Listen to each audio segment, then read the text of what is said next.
What? What the? I stammered, my mind struggling to process what I was seeing. It wasn't just that the trampoline was gone, it was that it had been destroyed. That witch! I roared, my voice echoing through the empty, trampolineless yard. She actually did it! She destroyed my trampoline! That's it, I said, my voice dangerously low. That's it. I grabbed my phone and dialed 2 numbers. First my lawyer, and second the police. It was time for some payback. My phone practically vibrated off the table with the speed I dialed. First, my lawyer, Robert. Robert, I said, my voice shaking with a mixture of fury and disbelief. They destroyed it. They came onto my property in the middle of the night and destroyed my trampoline. Robert, who'd heard his fair share of HOA horror stories from me, was instantly alert. Whoa, slow down, Mike. Who destroyed what? Evelyn Carmichael and 2 other HOA board members. They came in with bolt cutters and a saw. They shredded the net, they broke the frame. It's a total loss. Robert's tone shifted from concerned to, well, almost excited. Mike, he said, his voice now filled with a lawyerly glee.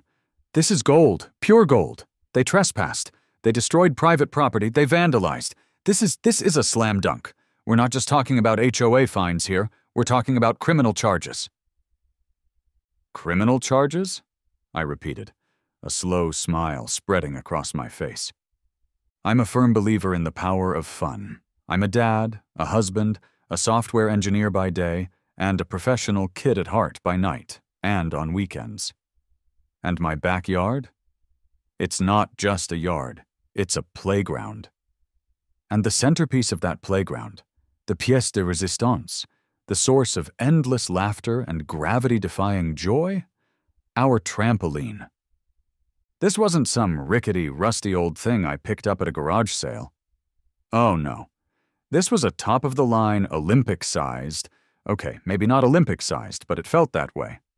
High-quality trampoline. It had a heavy-duty frame, a super bouncy mat, and, most importantly, a full safety net enclosure. Because safety first, people. Even when you're engaging in potentially bone-breaking activities. It was the focal point of our backyard fun.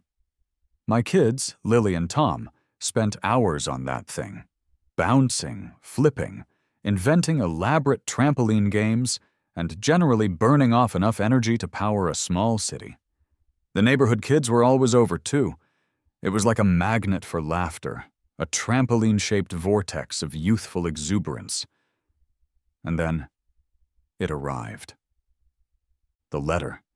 It was a Tuesday afternoon. I remember it clearly. I was just coming back from a particularly grueling game of trampoline dodgeball with the kids.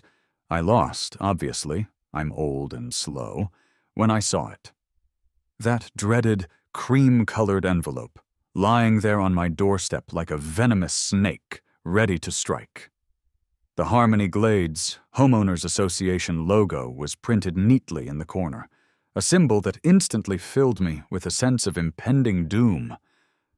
Uh-oh, I said to Lily, who was still bouncing excitedly on the trampoline. Looks like the fun police are at it again. I ripped open the envelope, my heart sinking with each word I read. Violation notice, outdoor play equipment, it began, in that cold, formal legalese that HOAs seem to love. It has come to the attention of the Architectural Review Committee that your property contains a trampoline. Trampolines are considered unsightly and disruptive to the community's aesthetic, and are therefore in violation of Section 9, Paragraph C of the Covenants, Conditions, and Restrictions. Please remove the trampoline within 14 days of the date of this notice. Failure to comply will result in escalating fines and potential further action. Unsightly? I stared at the letter, my jaw dropping open. Unsightly? It was a trampoline. A source of joy, of exercise, of childhood memories.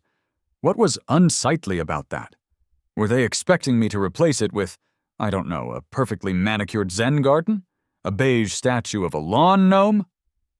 "They're coming for my trampoline, Sarah," I exclaimed, pacing my kitchen, phone pressed to my ear. "My trampoline! They're saying it's unsightly. Can you believe this? What's next? Are they going to ban smiling? Are they going to outlaw fun?" Sarah, my best friend, and a fellow trampoline enthusiast, her kids were frequent visitors to our backyard bounce fests, just sighed on the other end of the line. "Sounds like Evil Lynn's on another one of her power trips, Mike," she said. "She probably saw kids having fun and decided to shut it down, you know, for the community aesthetic." "Evil Lynn?" I growled. Evelyn Carmichael, president of the Harmony Glades HOA, and the bane of my existence. The woman was like a fun-sucking black hole, absorbing all joy and laughter and replacing it with beige paint and meticulously trimmed hedges. "Don't let her win, Mike," Sarah continued. "Fight for your right to bounce." "Oh, I'm going to fight," I said, my voice hardening with resolve. "But I'm not just going to fight with words. I'm going to fight with... well, I'm not sure what I'm going to fight with yet, but it's going to be epic." The next HOA meeting was my chance to plead my case, to defend my trampoline, to stand up for the rights of bouncing children everywhere. I prepared for the meeting like I was preparing for a courtroom trial. I gathered evidence. I printed out safety records for the trampoline, showing that it met all industry standards. I took photos of happy kids bouncing joyfully and safely on the trampoline. I even printed out a few articles about the health benefits of trampoline exercise. Gotta get that cardio in. I walked into the Harmony Glades Community Center that Thursday evening with a doomed sense of optimism. I was going to be reasonable. I was going to be logical. I was going to appeal to their sense of... well, I wasn't sure what I was going to appeal to, but I was going to try. The community center, as always, was a testament to the soul-crushing power of beige. Beige walls, beige carpet, beige furniture. Even the air seemed beige. The only decorations were a few motivational posters with slogans like "Community Harmony Through Conformity" and "Unity in Uniformity." It was enough to make you want to scream. And then she entered. Evelyn Evil Lynn Carmichael, the president of the Harmony Glades HOA, the queen of conformity, well, you get the idea. She took her place at the head of the table, gavel in hand, and surveyed the room with a look of barely concealed disdain. "Good evening, everyone," she said, her voice as sharp and brittle as a dry twig. "Let's get straight to the point. We have a situation to address." She clicked a button, and a projector flickered to life, displaying a PowerPoint presentation. The title slide read, "Maintaining a Visually Appealing and Tranquil Environment in Harmony Glades, A Guide to Compliance." Oh boy, here we go, I thought, rolling my eyes. Evelyn launched into a long, rambling lecture about the importance of curb appeal, property values, and creating a harmonious visual aesthetic. And then she got to my trampoline. A picture of my backyard flashed on the screen, my beautiful, bouncy, joy-inducing trampoline proudly displayed in all its glory. The caption read, "Exhibit A, Eyesore and Safety Hazard." Eyesore? I almost choked on my own indignation. "As you can see," Evelyn said, her voice dripping with venom, "Mr. Jumper's property is in flagrant violation of our community standards.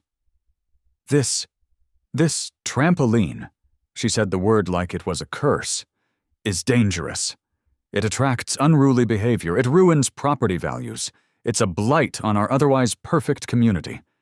She made it sound like I'd installed a nuclear reactor in my backyard, not a piece of recreational equipment. I stood up, ready to defend my trampoline with the passion of 1,000 bouncing children. "Evelyn," I began, trying to keep my voice calm and reasonable. It was a monumental effort.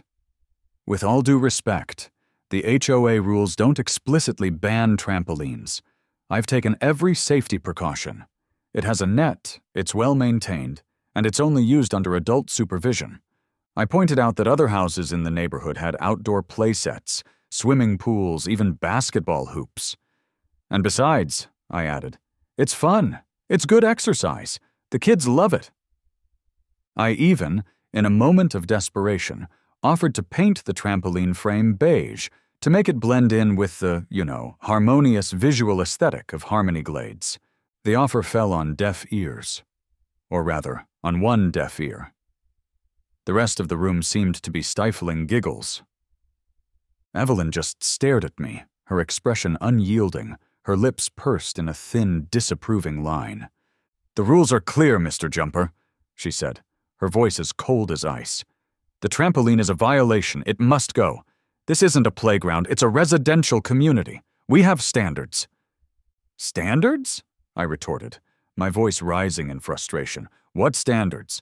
The standard of joyless conformity? The standard of beige everything?" But it was no use. Evelyn Carmichael was not interested in reason, in logic, or in the happiness of children. She was interested in rules, in order, and in maintaining her iron grip on the aesthetic sensibilities of Harmony Glades. As I sat back down, defeated but not broken, a new idea began to spark in my mind. A dangerous idea. A rebellious idea. An idea that involved taking Evelyn's precious rules and turning them against her. Okay, so the HOA meeting had been a total bust. Evelyn Carmichael was clearly not going to budge. She had that my way or the highway look in her eyes, and my trampoline was definitely on the highway to being removed. But I wasn't giving up. Not yet. "We need to fight back, Sarah," I said, pacing my living room later that night. "We need to find a loophole, a technicality, something in those ridiculous HOA bylaws that will let me keep my trampoline." Sarah, who was over for moral support and pizza, nodded in agreement. "I'm with you, Mike. We'll comb through that document until we find something. There's gotta be a way." And so we spent the next few evenings huddled around my kitchen table, surrounded by pizza boxes and legal pads, poring over the Harmony Glades HOA covenants, conditions, and restrictions. It was like an archaeological dig, but instead of unearthing ancient artifacts, we were searching for a legal loophole that would save my trampoline from extinction. "This is excruciating," Sarah groaned, after about 2 hours of reading about fence regulations. "I think my brain is melting." "Tell me about it," I said, rubbing my eyes. "I'm pretty sure this document was written by a lawyer who was actively trying to make people lose their minds." We were close to giving up, close to admitting defeat, close to, well, painting the trampoline beige and hoping for the best. And then I woke up one morning to a nightmare. I usually start my day with a cup of coffee and a quick check on the kids, making sure they haven't, accidentally set the house on fire before school. But this morning, something felt off. I stepped out onto my back patio, expecting to see the familiar sight of my trampoline, its black mat gleaming in the morning sun. Instead, I saw nothing. My backyard was empty. The trampoline was gone. I stood there, frozen, my coffee mug slipping from my numb fingers and shattering on the patio stones. It was like a scene from a bad dream, a surreal, horrifying vision of suburban emptiness. What the? I stammered, my mind struggling to process what I was seeing. It wasn't just that the trampoline was gone, it was that it had been destroyed. I walked closer, my heart pounding in my chest, and saw the full extent of the devastation. The safety net, once taut and secure, was shredded to ribbons, lying on the ground like a discarded spiderweb. The metal frame, once strong and sturdy, was twisted and broken, lying in pieces like the skeleton of some prehistoric beast. The bouncy mat, the source of so much laughter and joy, was ripped and torn, beyond repair. It wasn't just disassembled, it was annihilated. It was like a trampoline massacre had taken place in my backyard. First, I felt shock, a cold, numb disbelief that made it hard to even breathe. Then, the shock gave way to heartbreak. That trampoline wasn't just a piece of equipment. It was a symbol of family fun, of childhood memories, of joy. And now, it was gone. And then the heartbreak turned to rage. A pure, unadulterated, incandescent rage that made me want to scream, to yell, to do something drastic. This wasn't an accident. This wasn't a random act of vandalism. This was personal. This was Evelyn Carmichael. That witch! I roared, my voice echoing through the empty, trampolineless yard. She actually did it! She destroyed my trampoline!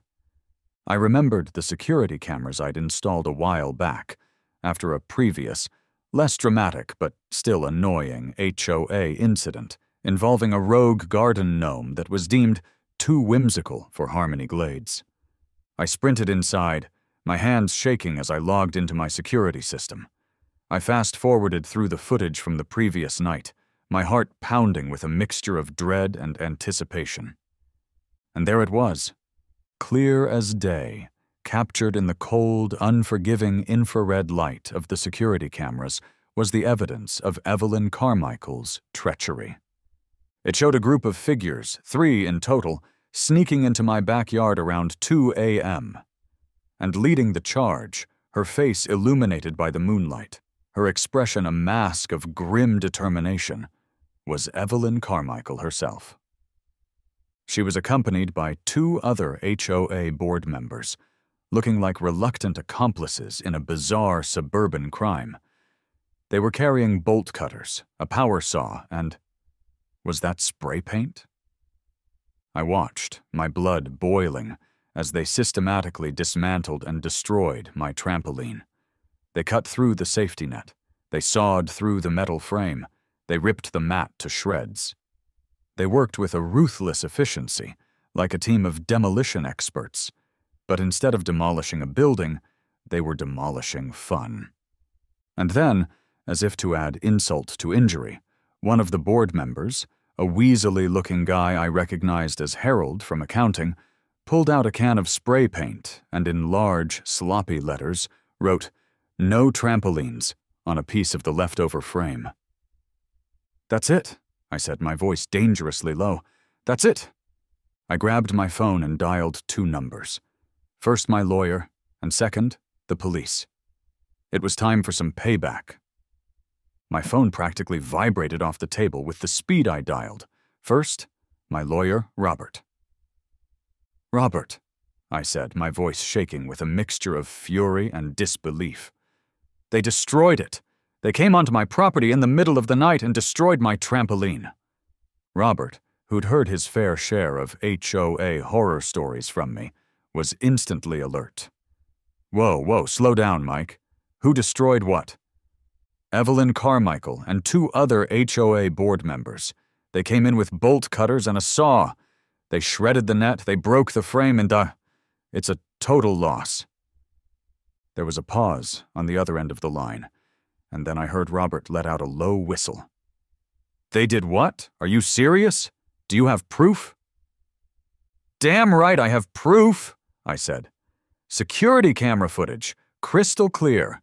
You can practically see the glee on Evil Lynn's face as she's butchering my trampoline."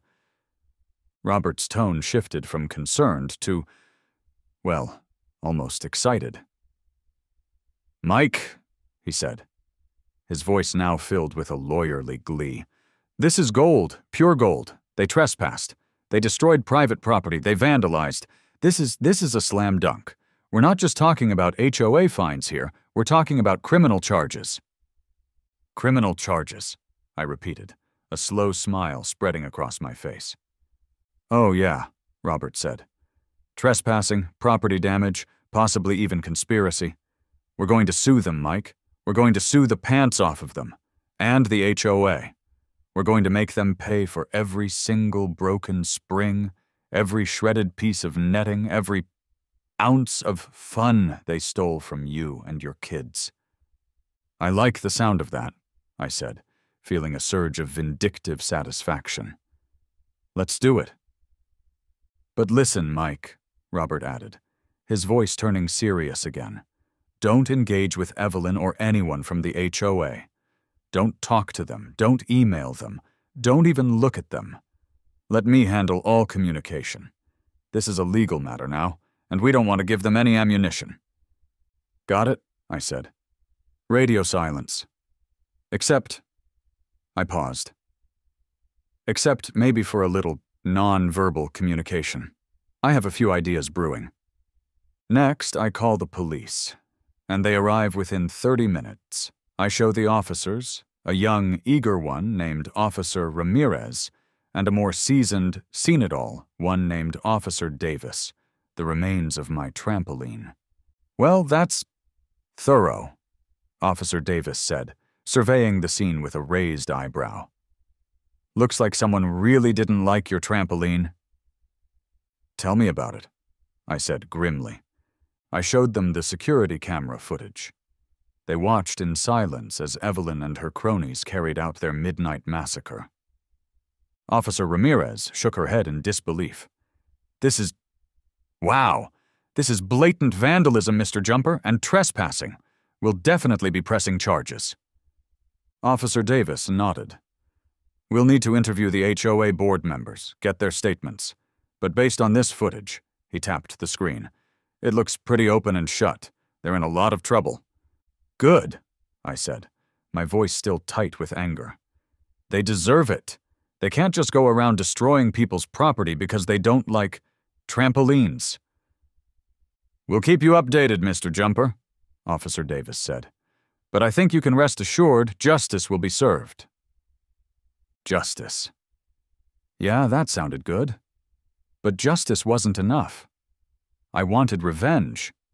And I had a plan, a glorious, ridiculous indoor plan. A plan that would make Evelyn Carmichael regret the day she ever laid eyes on a trampoline, let alone my trampoline. Okay, so Evelyn Carmichael had declared war on my trampoline. She'd snuck onto my property in the dead of night and destroyed it, thinking she'd silenced me, broken my spirit, and enforced her twisted vision of suburban conformity. She thought wrong. She hadn't extinguished the flame of fun. She'd fueled it.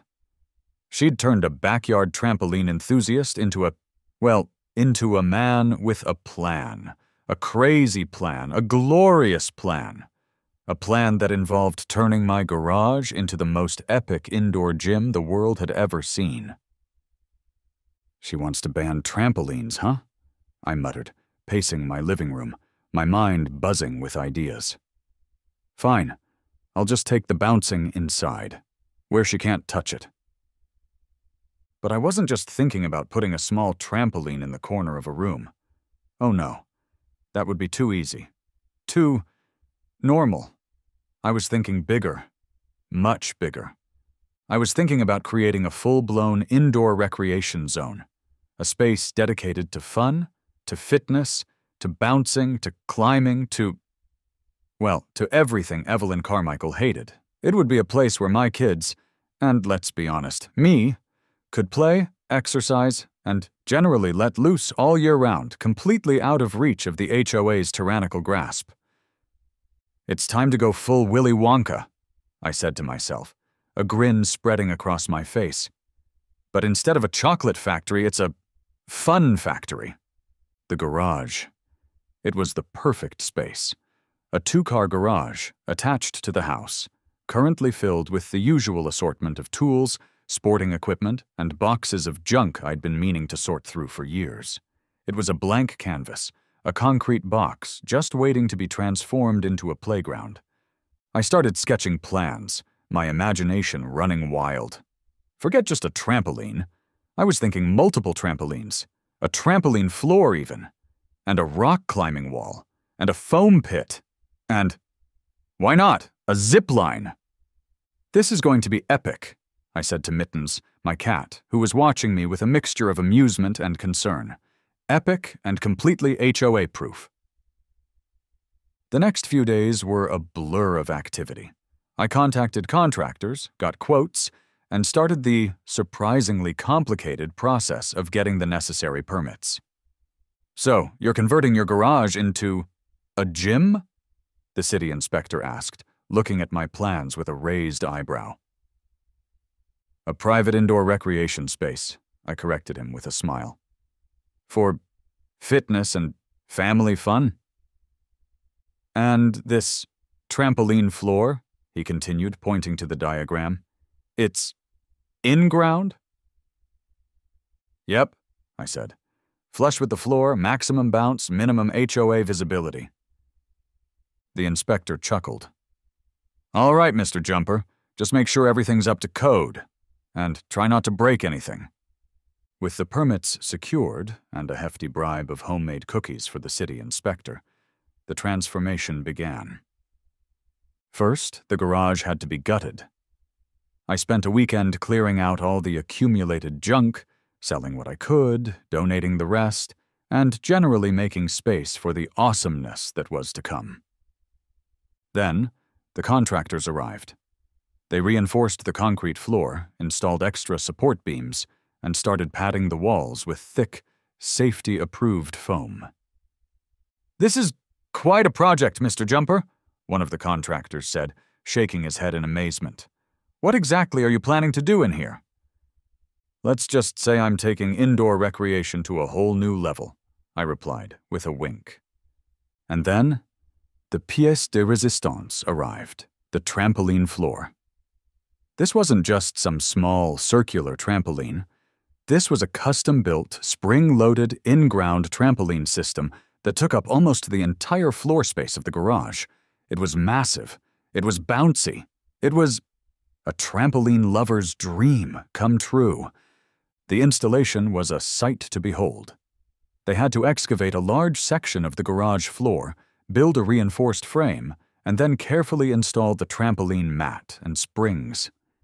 It was like watching a giant, incredibly bouncy puzzle being assembled, but the trampoline was just the beginning.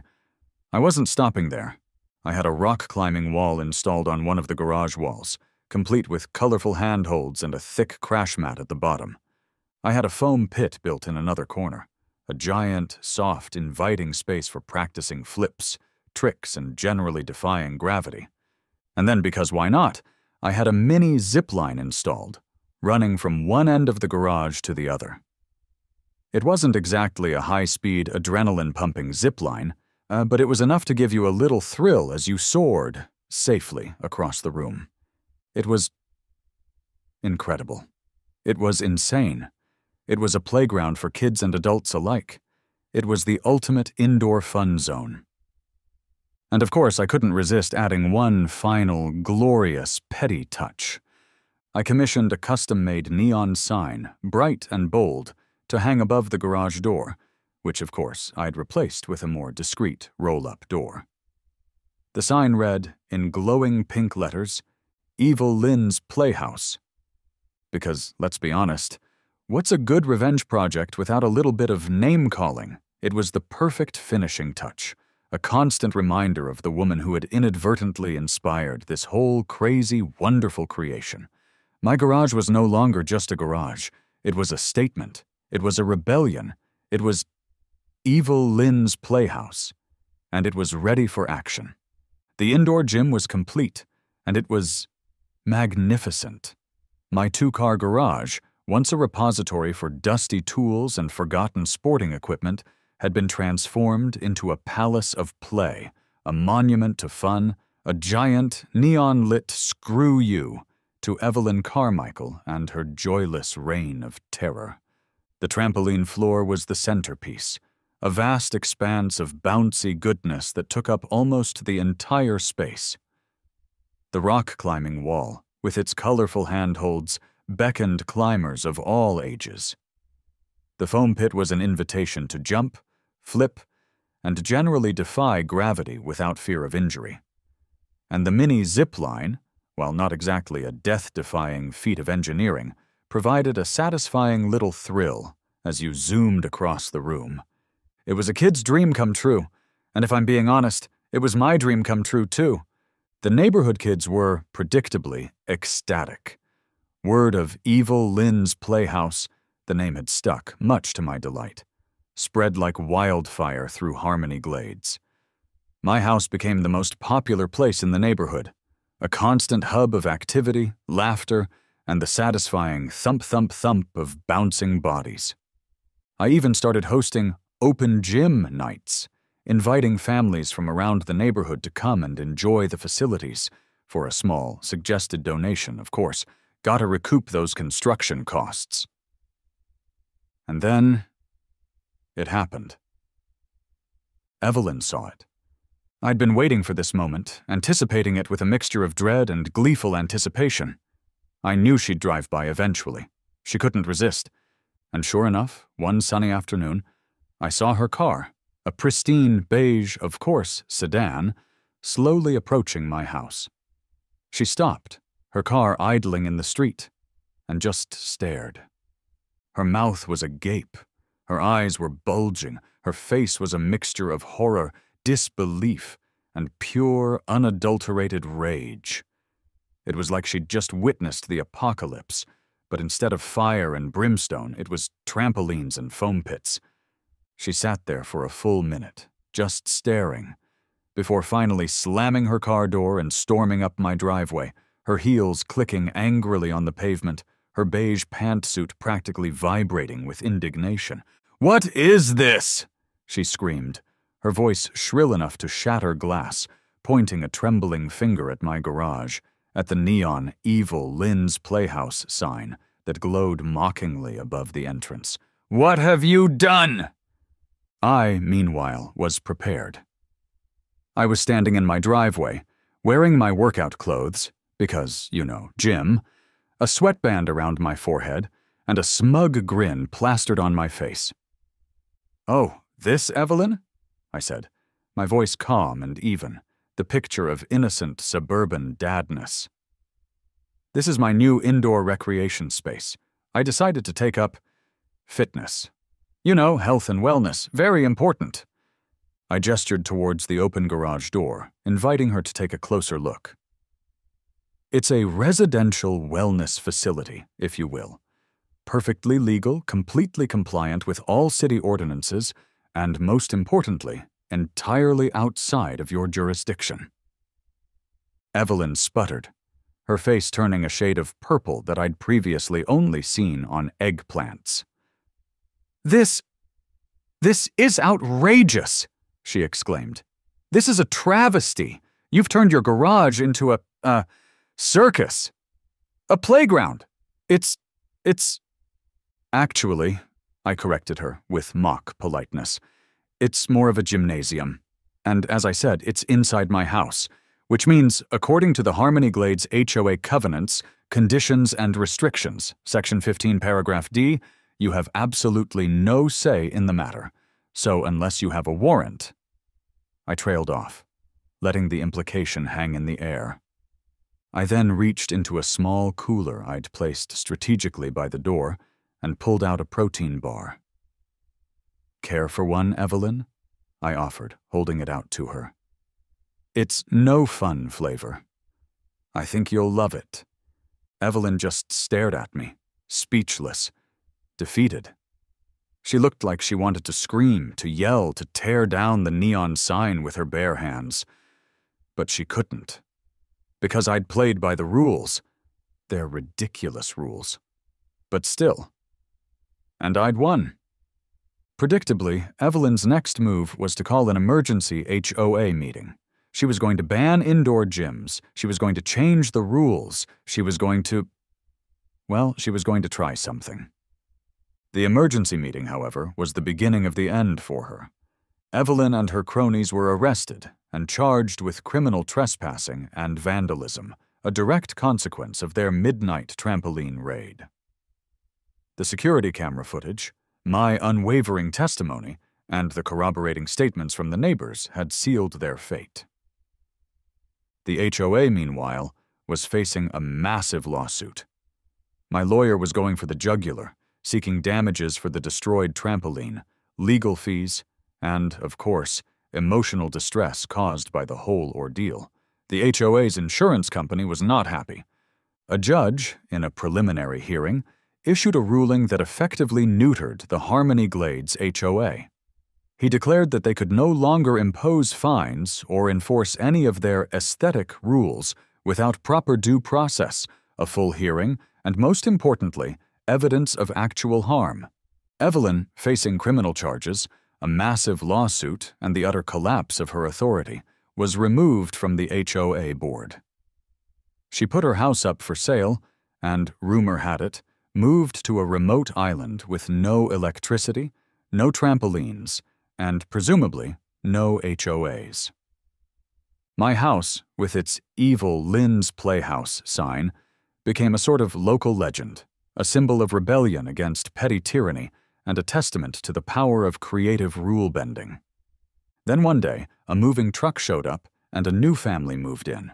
I was inside, on the trampoline, teaching the kids a new trick, when, a few weeks later, the new neighbors, a young couple, approached me, their faces a mixture of curiosity and amusement. "Excuse me, Mr. Jumper," the woman said. "We're Sarah and Tom. We just moved in down the street, and we were just wondering, what's the deal with the, indoor gym and the sign?" I grinned, jumping off the trampoline and adjusting my sweatband, which I now wore even when I wasn't exercising because it completed the rebellious homeowner look. "Oh, that?" I said, gesturing towards the neon-lit garage. "It's a bit of a long story. It all started with a trampoline, a power-hungry HOA president, and a little bit of creative rule interpretation."